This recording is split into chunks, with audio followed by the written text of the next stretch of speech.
But first, China and the U.S. have not come up with a climate deal yet, but there's a glimmer of hope as John Kerry wraps up his trip. The U.S. climate envoy met with Vice President Han. He signaled that addressing climate change was important, but must be predicated on mutual respect. He also added that Washington must pay close attention to other issues that concern both countries. Following those talks, Kerry said climate change is not a bilateral issue, but a universal threat. Climate issue is not a bilateral issue in our judgment. President Biden believes, as I think most of the world does, that the climate crisis is a universal threat to humankind, and we all have a responsibility to deal with it as rapidly as we can. Kerry said more meetings will be scheduled ahead of COP28 in Dubai at the end of the year. And Wang Yi also met with former U.S. Secretary of State Henry Kissinger. He told Kissinger the key to smooth relations with the U.S. is mutual respect. Here's Yu Yang with more.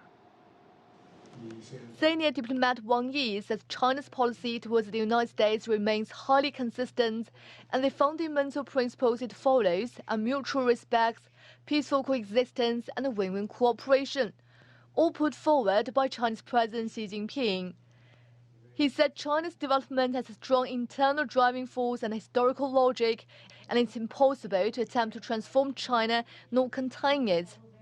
Wang elaborated China's position on the Taiwan question, noting that one China is the most fundamental part of the status quo. He added that if the U.S. sincerely hoped for stability in the Taiwan Strait, then it should be unequivocally opposed to so-called Taiwan independence.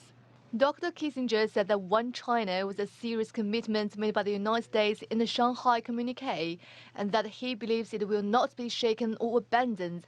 He added that both the U.S. and China have the ability to influence the world, and maintaining stable relations between the two is crucial for world peace and stability.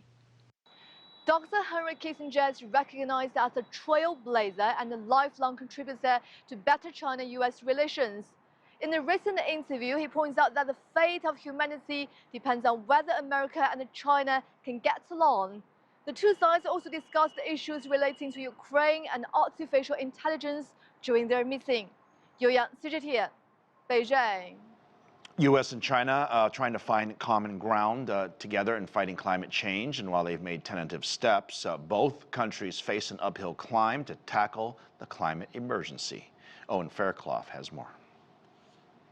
A new temperature record for California's Death Valley. It's freaking hot. Sizzling. But the sun driving heat waves blanketing large parts of the northern hemisphere this summer can at least be harnessed to help mitigate accelerating climate change. We're in a real race. China's ahead of us. The world's two biggest polluters are competing with each other for technological supremacy, but also to reduce their carbon emissions to zero by 2050 for the US and 2060 for China. For the US, that means major investment to bring solar panel manufacturing back home to factories like this one in South Carolina. This is another step in helping us meet the goal of 100% clean, renewable energy electricity by 2035. Clean energy and clean transport. Biden's infrastructure plan includes upgrading railways and investing in electric vehicles. This sucker's quick.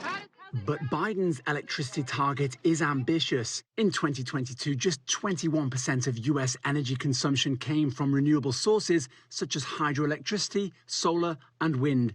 79% came from fossil fuels, including coal. Some experts think these targets are feasible, though others warn they're contingent on making the most polluting power plants effectively siphon off their harmful emissions, known as carbon capture. But the world's largest carbon capture plant in Texas was shut down in 2020 after reportedly failing to meet targets and beset by technological problems. Owen Fairclough, CGTN, Washington. For more on how much was accomplished in 3 days between China and the U.S., we'll bring in Daniel Kreeger. He's the Executive Director of the Association of Climate Change Officers. Good to see you, and thank you. Let me start with a very broad question. What were the goals of this summit? What were we trying to accomplish? Yeah, I apologize.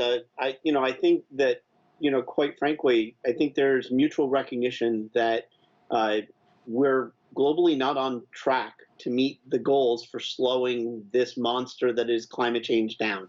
The world is not on track for this, and quite frankly, neither are the United States and China. And we're seeing the ramifications of that through just the incredible number of disasters and changing circumstances around the planet and the implications of that. The top polluters in the world: China, the United States, India, Russia, and Japan. It seems to me that what are we asking each country to do? Because I hear a lot of talking, but the action part seems to be a lot harder because that requires the political will from every single country. And it's not just me making this up. Those 5 countries I just listed all have very different political environments. I find it almost incredulous and impossible to get all 5 to agree on what color the sea is. Well, that's exactly the challenge that we have faced in the international climate dialogue since day one. A lot of finger pointing, a lack of a common appreciation, much less understanding of the challenge. And what lies ahead is a total transformation of society and civilization.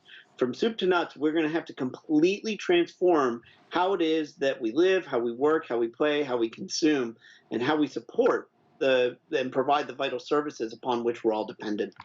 I mean, I think about our daily lives, right? We're either at home, we go to work, we go to events, we watch sports. They require generally driving and doing something. And then there's the whole consumption, of all these different countries and the manufacturing. When you think of fossil fuels, most people think of driving, but of course there's busing and there's airplanes and there's trains. I mean, essentially what we're asking people to do is change the way they live. And I think thus far, people all say they're doing it, but last I checked, people aren't driving less or flying less. It's unfortunate that we have this circumstance where we feel like we're trying to convince the consumer to change behavior as though if the consumer just changes behavior, that will solve the problem. It's not that simple. Consumption needs to change, not just the nature of it, but the volume of it needs to change. So does production, and so is the infrastructure that gets things from A to B, whether it's the resources or the materials. All of that has to be transformed, and a big amount of that is entrenched and has been entrenched for decades, if not more than 100 years. So that transformation doesn't come just simply by saying, hey, consumer, we need you to behave differently. The 5 countries I listed are still burning coal. Coal is a terrible, terrible pollutant and emitter of carbon emissions. I'll get to driving in a moment, but this isn't new information. Why can't these countries do more when it comes to coal? So that's the change that most immediately, amongst other things, there's a handful of those things that needs to change. That's one of them. But we have to have also an alternative energy supply of sufficient volume that is clean in place, because we need the energy. But the will needs to be invested in that transformation at 10x what it is now, if not more. You're spot on. The coal's got to go. The oil's got to go. But if they both go, what are they being replaced with? Well, we don't have solar and wind right now. I'll give you some encouragement. In the United States, the EPA and the Federal Highway and Safety Association have oftentimes efficiency ratings for vehicles. And over the years, we have struggled with this, but to increase the miles per gallon, the efficiency in terms of oil.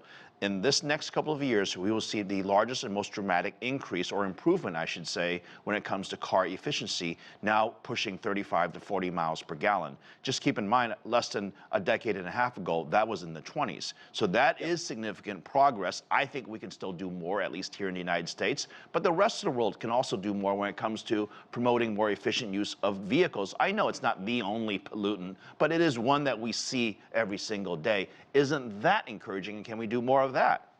Well, yes, but what we can also do is we redesign our cities and the way we work and the way we move about so that we don't have to drive as many miles to begin with, right? So you're addressing once the decision has been made to drive, let's get a more fuel efficient vehicle.